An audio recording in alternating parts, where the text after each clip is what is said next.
All right, so on November 12th, 2025, Valve has announced a new lineup of hardware that they will be offering. There's the new controller, there's the new VR headset, and then the topic of this video is going to be the new Steam Machine, which is going to be their new PC. And I'm going to explain why I think this is really huge, not just for PC gaming, but I think gaming in general, but it's going to be more, I guess, leaning towards PC gaming. So I think this is going to be really huge for the whole PC gaming community. I think it's just going to be a good step in the right direction, and I want to discuss the things that I hope that we will see out of this. So, what the Steam Machine is going to be, it's going to be the answer for console gamers who want to switch to PC. So, I know in recent years, a lot of console players have been switching to PC. I think, a lot of streamers have been doing it, and I think a lot of people, they've been seeing their favorite streamers switch, and they say, okay, well, I want to switch now. And that's awesome. And when you switch and you become a PC gamer, you can do it in one of two ways. You can either build your PC or you can buy a pre-built PC.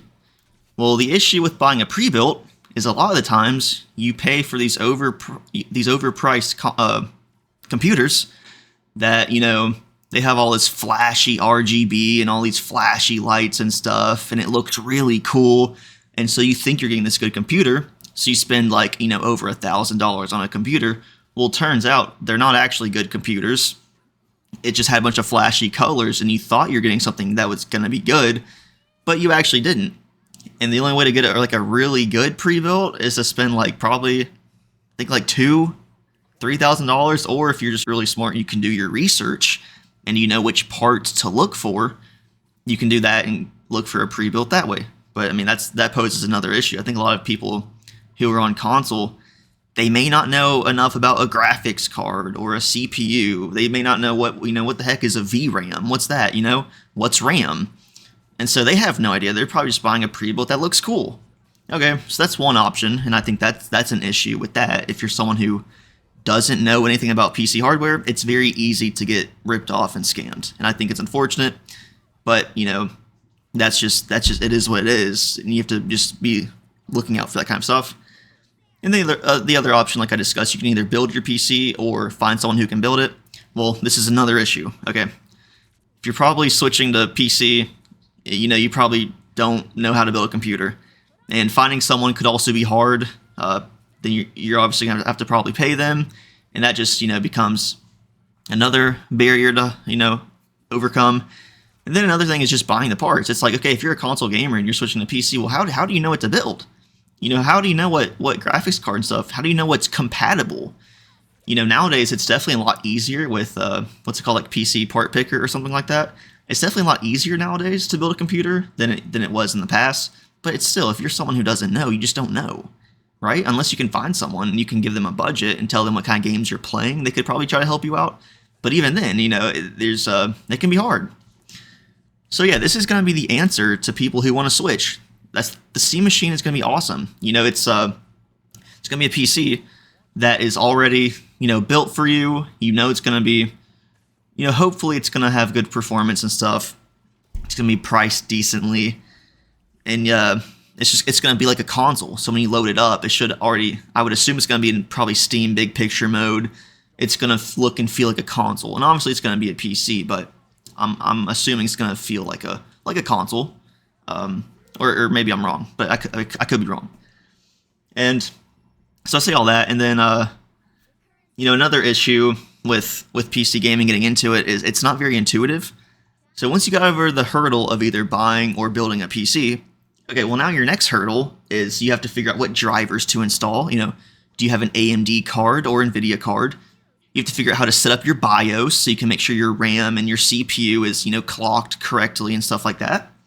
You then have to figure out where to download games. Like I remember when I first started PC gaming, I think back in 2013 or 14, I didn't know what Steam was and Origin, Uplay, Battle.net, like all that stuff. It was like, as a console gamer all my life, I said, why can't I just put in a disc and play a game? Why do I have to download all these different launchers and websites and stuff? Why do I have to do all that?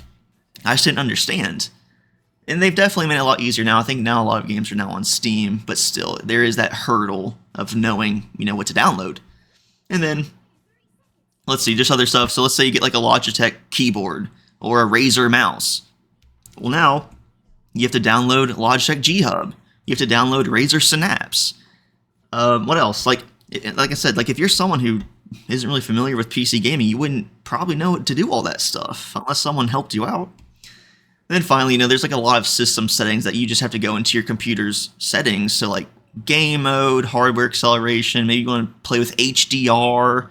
There's just a lot of stuff that like, it's not very intuitive. Being a PC gamer, and I've been one for over 10 years now, and I'm still learning stuff. I'm still learning stuff to do on my computer, right? It never ends. You're always going to be learning stuff to optimize your computer and, your gaming experience. Okay, so I say all that just to kind of get that out of the way. I think this will be a good step for people who want to make the switch.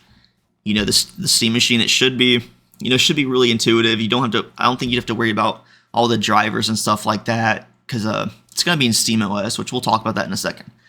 Okay, so what I hope to see from this, and what I hope, will start happening, is hopefully the Steam machine kind of takes off, because if it does so, I think it will force developers to optimize their games. Because the specs on this machine, it's going to have a 6-core, 12-thread CPU. It's going to have 16 gigs of RAM. It's going to have 8 gigs of VRAM. And then the GPU performance is going to be around an RX 7600, which for NVIDIA people, it's going to be like a RTX 3050 or 5060 about. It's still kind of up in the air until we can get some official benchmarks and stuff. We can't know for certain, but I think that's you can expect that kind of level of GPU performance. So, which I think, if this thing does blow up, developers have to start optimizing their games around, 8 gigs VRAM or 6-core CPUs. There's been a recent trend where a lot of games now require 8-core CPUs. That's a minimum. They require like 12 gigs of VRAM. That's a minimum, right? These games have RTX on by default.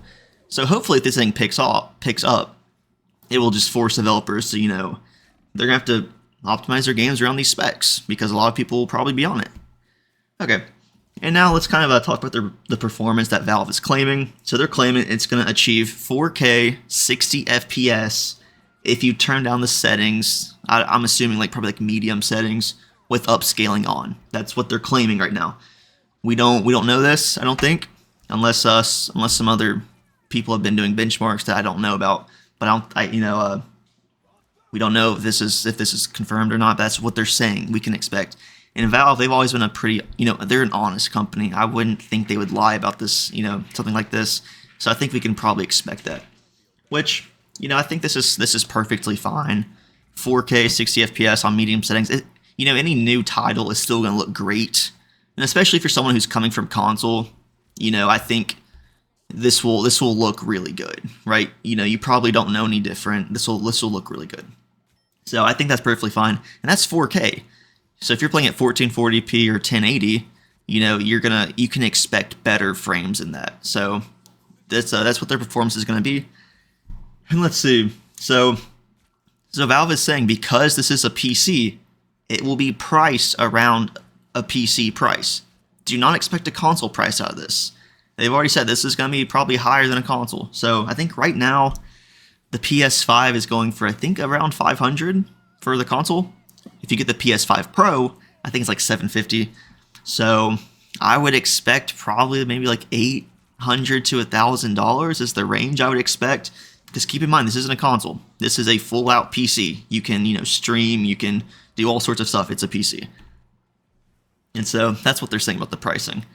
And then, let's see, finally, okay, SteamOS. So I think this will be a big leap for SteamOS. And hopefully, it will pave the way to make it more mainstream. I think a lot of people, they get these computers, but they don't want a computer. They just want something to play games on, right? They don't want to have like a big Windows computer with all these fancy, icons and all this stuff on their desktop. They just want something that they can launch and play a game. And hopefully, and that's what SteamOS is really trying to do. It's Linux-based. Linux has already been proven to be much better for gaming than Windows. All that bloat and stuff in the background, it just goes away. So SteamOS, it's just better for gaming, and it also all all that background and clutter and stuff. It really gets rid of it so that your system, it's truly only used for gaming. And if you're someone like that, that's awesome. I think this will be really good. Hopefully SteamOS does become more mainstream. I think, and this is kind of more like just wishful thinking or just something down the road. I think it would be cool, at least for myself, to have like one computer that's used solely for video editing and video producing, I guess, content creation, something that's on Windows that I'm familiar with. I think it would also be maybe cool to have another PC that's used exclusively for gaming, that operates solely on Linux, on SteamOS, maybe with like an AMD GPU. Because AMD, it definitely, AMD works a lot better with Linux than NVIDIA does.